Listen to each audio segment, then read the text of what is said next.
దోపిడీ. పెద్ద దేశం చిన్న దేశాన్ని దోపిడీ. 6 నెలలు ఆలస్యమైతే సులువుగా నేర్చుకునే జ్ఞానం కోసం పిల్లల ఆటల దోపిడీ.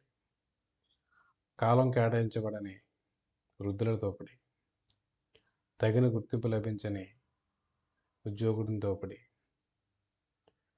క్రికెట్ బెట్టింగ్ లాంటి మితిమీరిన వినోదాలతోటి యువత కాలం భవిష్యత్ దోపిడీ. పోల్చుకోవడం ద్వారా ఆనందాల దోపిడీ.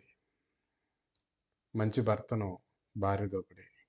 మంచి భార్యను భర్త దోపిడీ. లోకుగా దొరికితే అమ్మ నాన్ననైనా కొడుకు కూతురినైనా దోపిడీ.